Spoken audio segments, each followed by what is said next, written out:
The MistersCraft Season 1 server has been running for over a year now, from humble starter bases to growing towns and thriving cities. This world contains so many amazing builds, so make sure you stick around to the end to check them all out. Right at the center of the world, at the original spawn, the first starter base was created. No more than a small cave in the side of a hill with some basic resources, a plan for the server was formed. From there, spawn was relocated and new bases started to develop and grow. Among them was this fortified town created by Mr. Unknown. At the heart is a beautiful townhouse and attached greenhouse for all his storage. And further along down the hill, he also built some extra buildings to house an iron farm and a small super smelter. Mr. Unknown also became the server's bookseller and built this incredible mystical wizard's tower to house his shop.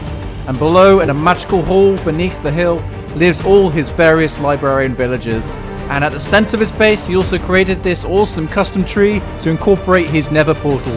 Finally, over at the river opposite, although not his own design, Mr. Unknown also built this absolutely incredible ship design to bring the whole water area to life. From there, we arrive at this peaceful town created by Godot and Mr. Daffy Duck. Godot created this organic custom hill underpass to provide a perfect entrance to the town with its path slowly winding its way into the center. Godot then built this beautiful building at the heart that gives off some real EFO beat-ups vibes to hold all his item storage and to become the cornerstone of the town. Next door to it, he built this really cool old textured chapel tower with a spiral staircase leading up to the top. Inside, it holds some memoirs to past server milestone events. And then opposite, Godot created this really cool residence and workhouse to hold all his mud-based crafting production and surrounded it with some luscious sloped wheat fields. At the very center of the town, there's this beautiful circular stream with bridges on each end connecting up to a custom nether portal design. Godot then created this storage room for all his redstone supplies. Next door, Mr. Daffy Duck created this amazing greenhouse filled with some more crops inside, and further along at the end it has access down to cellars and extra farms down below. The cellars really make me think of some traditional wine cellars that you might find in some of the older grand houses. It's really quite cool. And then further along, hidden away in this vast network of passages, is possibly one of my favourite builds on the server, and that is this custom underground cocoa beans farm that has been beautifully incorporated into this natural habitat. The custom detailing is just insane, and it's really inspired me to try and do some more organic style builds in the future.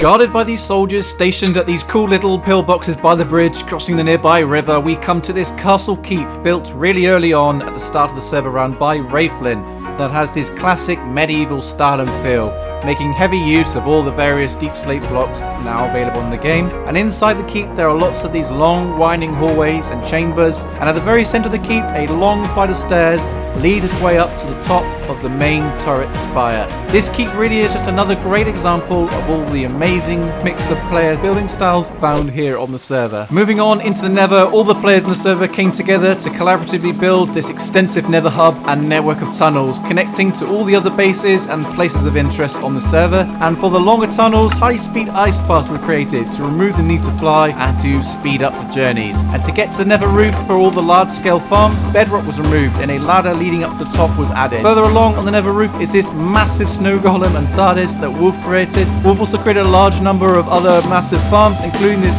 mega gold farm. Although not his design, the scale of it is just insane. He also, along with Godot, cleared out a very large chunk of the Nether beneath the bedrock to increase the rates of the farm. Back in the overworld, Alex created this beautifully terraformed custom island. On it can be found a number of incredible builds for all his various shops, each of which has their own very unique feel and design.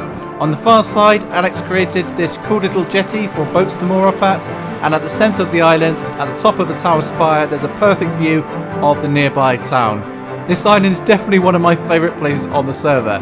Finally, under the island, Alex made this aquatic-themed underwater prismarine shop, which is a really cool little feature to the island. Moving on across the waters, there's this peaceful rustic town created by Megachonk. He built this lovely mossy stone brick bridge to cross the river, and then made use of all the mud blocks added in 1.19 to build this winding path. And then Megachonk built these industrial rustic builds to hold his cobblestone farm and his item storage. Megachonk then also created this custom nether portal design that reminds me a bit of one of those Japanese tories. It's just beautiful. And then alongside it he created this big barn to hold all his wool farming production. The town also holds darker secrets of a more mysterious nature, giving clues to server lore surrounding secret cults. Even just exploring them for this video was incredibly fun.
From hidden crypts we move on to a vast desert city with a temple dedicated to the secret religious order of the egg that Warrior Mouse created. A city of epic proportions. It went for a short while unnoticed on the server before being discovered in all its glory.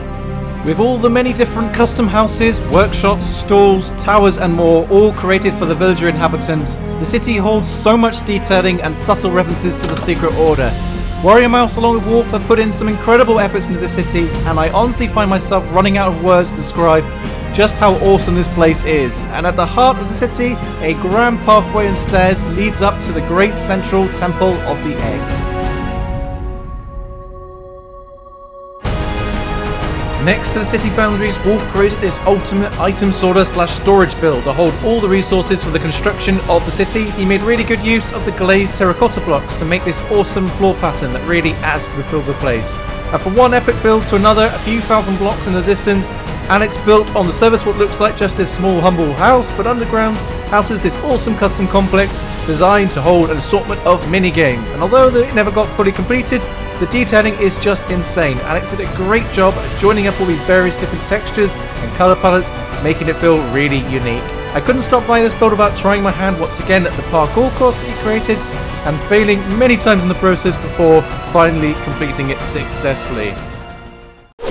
Moving on to another area on the server built collaboratively is the Industrial District, where we all came together to build some massive scale farms to fulfill the resource requirements of players here on the server. These large farms, although timely to build, are a blast to create and fun to hook them all up together into a central storage unit and a control center. We built farms for everything from general mobs, slimes, creepers, etc. to sugarcane and much more. Wrapping up now, we move on to some of the builds from players that joined late onto the server, such as this small lakeside house from Bayou Beaver, or this cool tower build from one of our younger and newest server members, Avery Flame. He's already come a long way since joining and has made some great progress. And then we move on to this amazing Victorian-style factory workhouse hidden out in the wilderness by catching coyotes. I think coyotes might possibly have settled the furthest away from many of the other server members, but this build surely is a hidden gem. And finally, it's only fitting that we end by checking out this incredible End Island transformation by Wolf. He's done an amazing job at building this massive circular ring connecting all the end gateways that Wolf opened up following an insane amount of end busting. And with all this built, it means that we have all 3 dimensions on the server that have been populated in some shape or form with some incredible builds and more. And then wrapping up in the end, we have a classic Enderman farm for all our XP farming needs to repair up all the tools.